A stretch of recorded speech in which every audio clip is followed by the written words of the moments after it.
करायचे मला ते लिहून काढते, विसरायला होतं नाही तर. हो का? काय काय कामं करायचे काय सांग दाखव मला. हो ग बाई, तुला दाखवायलाच मला. हे बघ, सगळं आवरून मी साधारण 9:30 घराच्या बाहेर पडेन. माझी बँकेत जाईल, तिथून मग टेलिफोनचं बिल भरायचं, इलेक्ट्रिकचं बिल भरायचंय, दुधाचं बिल द्यायचंय, मग थोडीशी इकडची खरेदी करेन. असं करून मी साधारण 11:30-12 पर्यंत घरी येईन. एवढ्या लवकर आटपेल सगळं? अगं, वर्षाचं सामान खरेदी करायचं नाही मला. आता ही कोण वर्षा? अगं,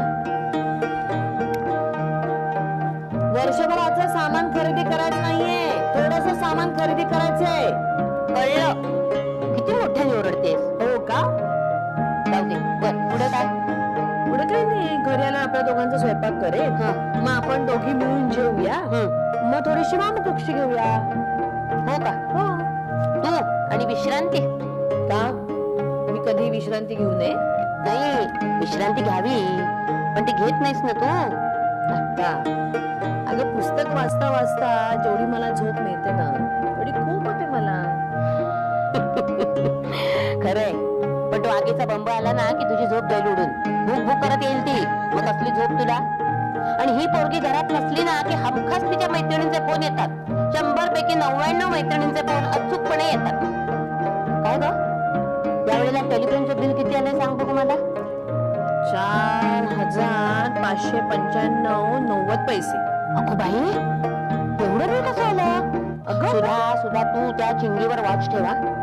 काही नाही, ती सारखी त्या फोनशी बसलेली असते.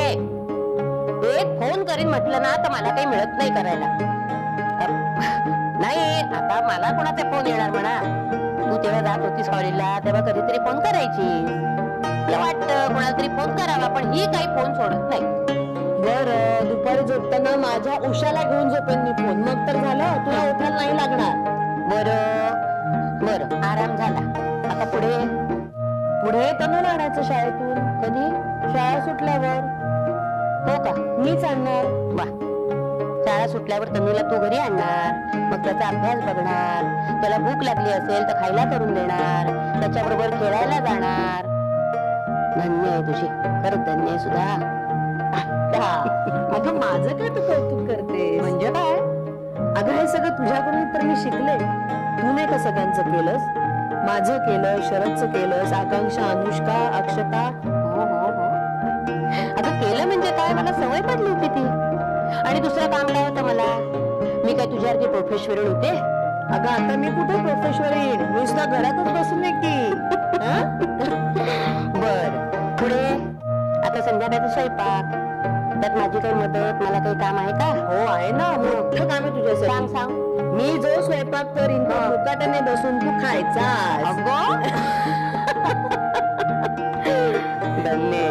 आता आणि आता आपली जेवण सुद्धा वेळेवर होतील लवकर, कारण आपल्या बरोबर आता शरद नसेल नाही. म्हणजे शरद येईल, त्याची वाट बघत बसा, मग तो आल्यावर सगळ्यांनी जेवायला बसा. नाहीतर कधी एकटी तूच जेवायला बसायचीस, कधीतरी अक्षताच जेवायला बसायची. हो, बरोबर आहे. जेवढं लवकर होतील आपली. म्हातारीला बरं नाही का, पोटासाठी लवकर जेवण बरं. आणि दुसरं असं, जेवढं लवकर झाली की काही कार्यक्रम असतील तर टीव्ही बघायला होतं. मग टीव्ही बघायला वेळ हवा की नाही? ठेवलास की नाही वेळ? हो, तुझ्याबरोबर मी पण बसायचं. म्हणजे काय? मला काही कळलं नाही की तू सांगायला नको. त्याच्यानंतर मग आपलं काय, हरी झोप येईपर्यंत आपलं. बरं झालं. हो, सगळं झालं. आता सगळं झालं. मग आता मला निघू दे कामाला, नाहीतर इथेच 12 वाजतील. यावेळेला एडिट करताना आपल्याला विशेष काळजी घ्यावी लागणार आहे. विशेष काळजी कसली सर? सेन्सॉर या विषयावर कव्हर स्टोरी करतोय आपण. त्यात विविध क्षेत्रातल्या लोकांचे इंटरव्ह्यूज, रिॲक्शन्स आहेत. त्यातून लोकांपर्यंत किती पोहोचवायचं याचं तारतम्य आपण बघायला हवं ना. हो, म्हणजे एका दृष्टीने आपल्यावरच सेन्सॉर असायला हवं असंच ना. ऑफकोर्स. काय दाखवायचं, काय दाखवायचं नाही या बाबतीत आपला कॉन्शियस क्लिअर असायलाच हवा. हा, आता हे ठरवणारी एखादी स्वतंत्र वेगळी टीम असावी की नाही यावर मतभिन्नता असू शकेल. सर, मला ना एका प्रेक्षकाने खूप गंमतशीर रिॲक्शन दिली. त्याचं असं म्हणणं होतं की सेन्सॉर हे खरं म्हणजे पोलिसासारखंच, पण आपण सध्या खूप बेबंद, खूप बेशिस्त वागायला लागलोय. आपले सगळे नॉर्म्स, आपले सगळे नियम आपण पायदळीत उडवायला लागलोय. म्हणजे सध्याची एकंदरीत परिस्थिती ही चौकात सिग्नल बंद पडलाय आणि हवालदारही नाहीये अशी झाली म्हणे. इंटरेस्टिंग आहे. तू ह्याची टेलिकास्ट डेट ठरवलेस ना, ताबडतोब एडिटिंग टेबल बुक कर, पण एअरवर जायच्या आधी मला दाखव. Okay sir. सर आता नचिकेत आला की मी लगेच त्याच्याशी बोलून घेईन. एक मिनिट, नचिकेतचा या स्टोरीशी काय संबंध आहे? सर ही स्टोरी नचिकेतच एडिट करतोय. तो खूप चांगला एडिटर आहे आणि मुख्य म्हणजे सेन्सॉर या विषयावर पब्लिक ओपिनियन पोल घ्यावा ही idea right from the beginning त्याचीच होती. नचिकेतशी या स्टोरीचे डिटेल्स डिस्कस करायला तुला कोणी सांगितलं होतं? नाही, तो आपल्या न्यूज सेक्शनला आहे का? तो एक हुशार माणूस आहे, पण म्हणून त्यांनी प्रत्येक क्षेत्रात लुडबुड करावी असं नाही. नाही पण सर तरी सुद्धा मला असं वाटतं की ह्या स्टोरीच्या वेळी नचिकेत माझ्या बरोबर असावा, कारण आम्ही रिॲक्शन्सच्या प्लेसमेंट सुद्धा डिस्कस करून ठेवल्यात. आणि सर एडिटिंग टेबलवर त्याचा हात दुसरा एडिटर दिला तर काम होणार नाही का? तू ते काम करून घेऊ शकणार नाहीस? नाही का? मग नचिकेत हा एकटाच एडिटर आहे आणि बाकीचे सगळे जॉईनर आहेत सर. सीन पुढे सीन जॉईन करतात फक्त, याला एडिटिंग नाही म्हणत. सर हल्ली ना मशीन ऑपरेट करता यायला लागलं की लोक एका रात्रीत एडिटर व्हायला लागलेत. एडिटिंग म्हणजे काय फक्त टेक्निकल जॉब नाहीये. हे कोण कुणाला शिकवतंय? तू मला नाही. आकांक्षा, नचिकेत विषयी तू एवढी हट्टी असशील तर सॉरी, नचिकेत तुला मिळणार नाही. दुसरा एडिटर घे, स्टोरी पूर्ण कर. काही प्रॉब्लेम आला तर मला बोलाव, पण नचिकेत नाही.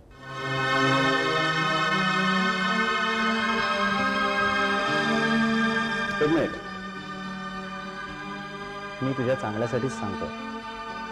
मी काय सांगतोय ते तुला आता कळणार नाही, पण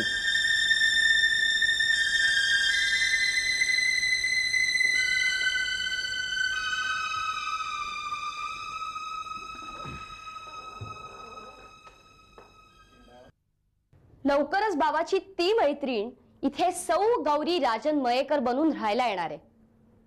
निदान लक्षणं तरी तशीच दिसत आहेत. हो ना. मग ही गुड न्यूज तू अशी कडवटपणे का देतेस मला? सॉरी हा, चुकलंच माझं. भरजरी पदर डोक्यावर घेऊन अक्षता आणि पत्रिका घेऊन तुझ्या घरी येते आणि तुझ्या आईला सांगते माझ्या ना बाबाचं लग्न काढलंय, सकाळपासून यायचं हा, जेवल्याशिवाय जायचं नाही. चुप आहे. अगं किती चिडतेस?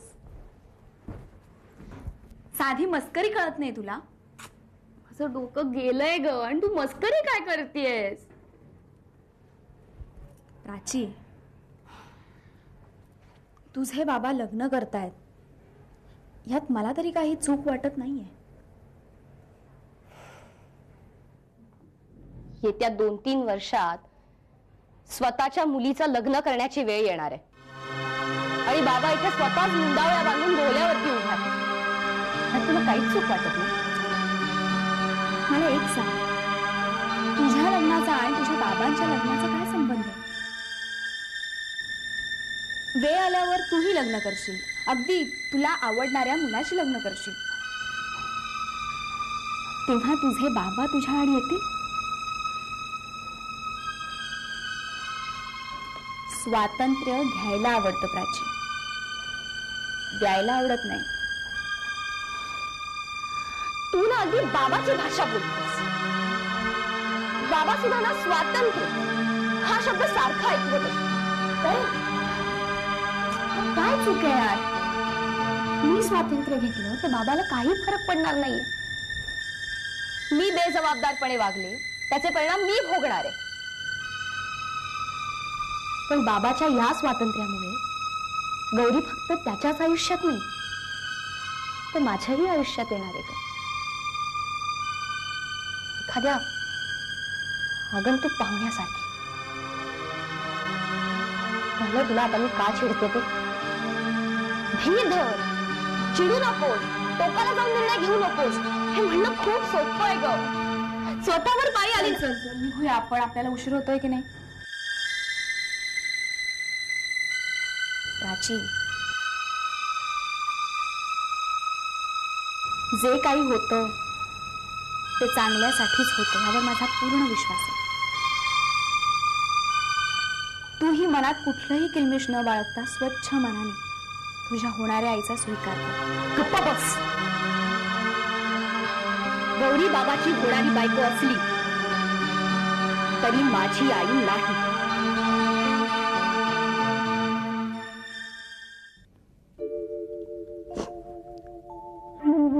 मला याची काहीच कल्पना नव्हती ग.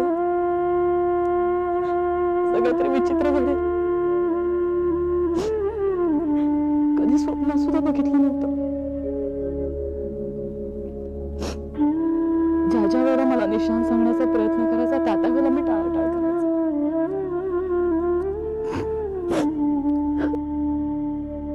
मला यातलं फारसं काही कळत नाही, पण मी एवढंच फक्त तुला सांगू शकते की बिझनेस मध्ये कदाचित ह्या अशा गोष्टी होतच असतील.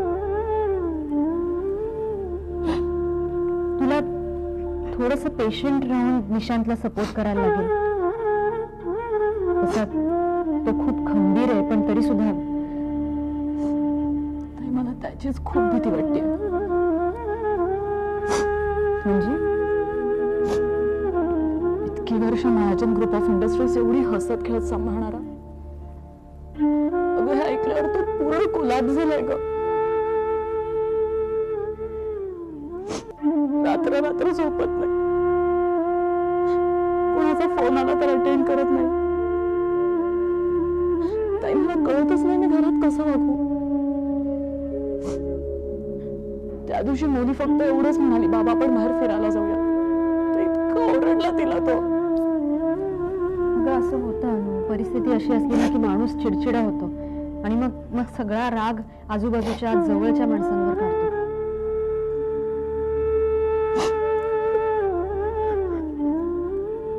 तू आईशी बोललीस का याबद्दल? म्हणजे मी सांगणार होते पण निशांतच नको म्हणाला.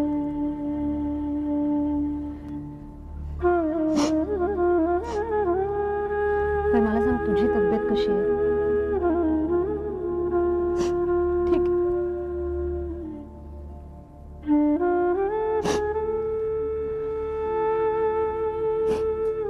हा कुठे गेला? हा अजून का आला नाही? अजून तन्वीर आंघोळ झाली का? काय करतोय? आंघोळ करतोय का पोहतोय हा?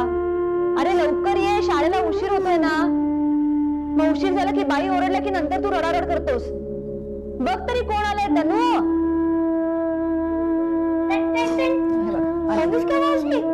तू कधी आलीस? मोनी आले. तनू तू पटकन तुझ्या खोलीत जा आणि आवडून ये. मावशी तू आज राहणार आहेस? तनू जा ना, युनिफॉर्म घालून ये. आपल्याकडे वेळ नाहीये की नाही? शाळेला जायला उशीर होतोय की नाही? हो लवकर जा.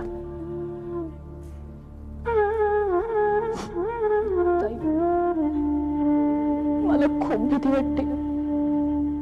सगळं होईल का ग व्यवस्थित? अगं होईल ना, घाबरतेस कशाला? सगळं नीट होईल. असं नाही करायचं बाळा, तू फक्त थोडस धीराने घे. तेवढंच करू शकतो.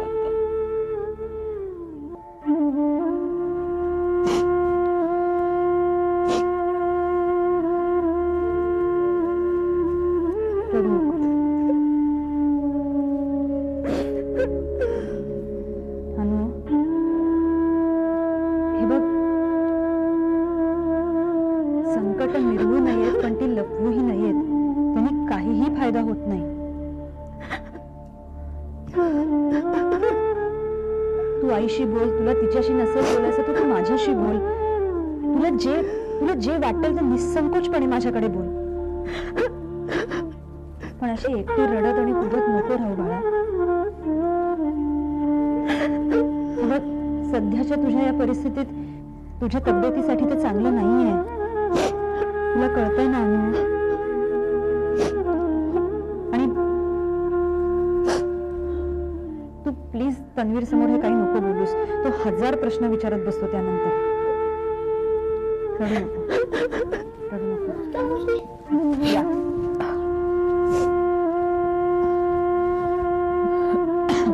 निशांत काका मोनीला घेऊन येणार आहे.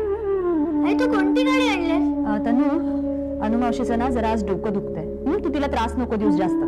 मावशी मी तुला त्रास दिला?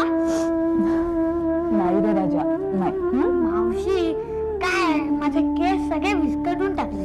सॉरी. मग काय होईल रे एक दिवस जरा थोडासा भांग विस्कटला तर? आई हेअरस्टाईल बदलते ना. अरे बापरे, हो का? चल फटके मारते 2. शाळेला जायची तयारी कर आधी. हळू रे.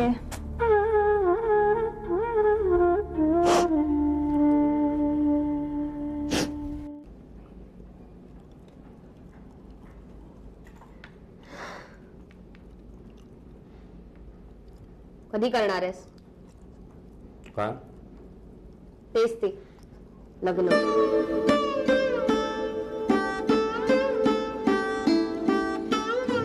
नाही, तारीख नाही ठरली अजून, पण ठरवलं. रजिस्टर करणार आहे. बँड बाजा घेऊन वारात नाही काढणार आहे. बाबा तू लग्न करणार आहेस, मग माझं काय? तुझं काय? तुला काय फरक पडणार आहे माझ्या लग्नामुळे? असं कसं म्हणतोस बाबा? अरे इतक्या वर्षाचं आपल्या दोघांचं रुटीन, नाही फरक पडणार का?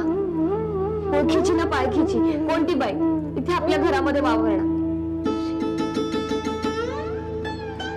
पण इतकी वर्ष आपल्या दोघांचं आयुष्य होतं ते आता तिघांचं होणार आहे. अर्थात ते तुझ्यावरती अवलंबून. गौरी ही तुझी बायको होणार. बाबा मी आधीच सांगून ठेवते, मी तिला आई वगैरे काही म्हणणार नाही. आई हा शब्द माझ्या डिक्शनरीत नाही.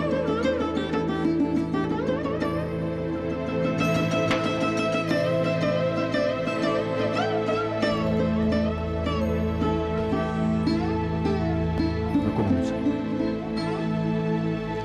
तुला कोणीही जबरदस्ती करणार नाही. तू तिच्याशी बोलली जरी जाईस ना तरीही काही प्रॉब्लेम नाही. हे तू आत्ता बोलतोस बाबा?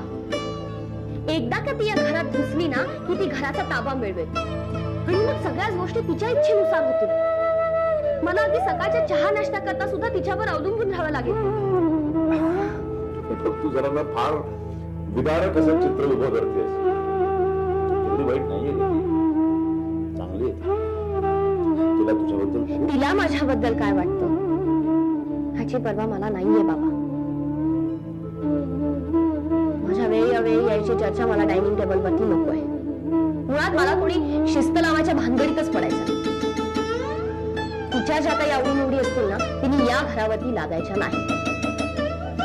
मला जर तिच्याशी बोलावं असं वाटलं तर मी बोलेन, पण तिने स्वतःहून माझ्याशी बोलायचा प्रयत्न करायचा नाही.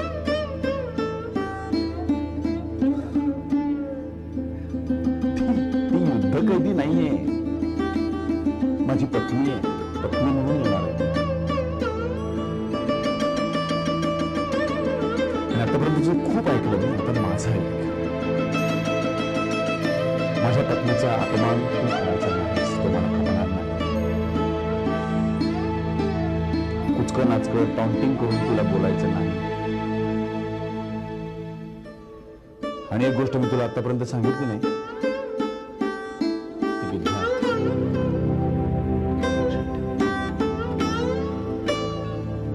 ती या घरामध्ये रोळेपर्यंत आपल्या दोघांना तिला समजून घ्यावं लागेल.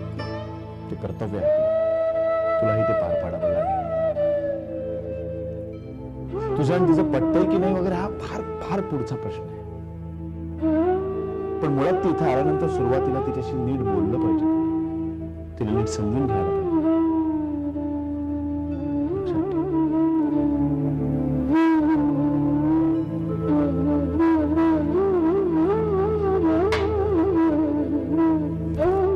बाबा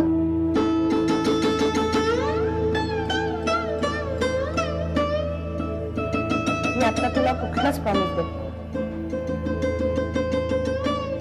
पण एवढं मात्र नक्की आपण ठरवू की आम्ही दोघींनी एकमेकींचं स्वातंत्र्य जपायचं.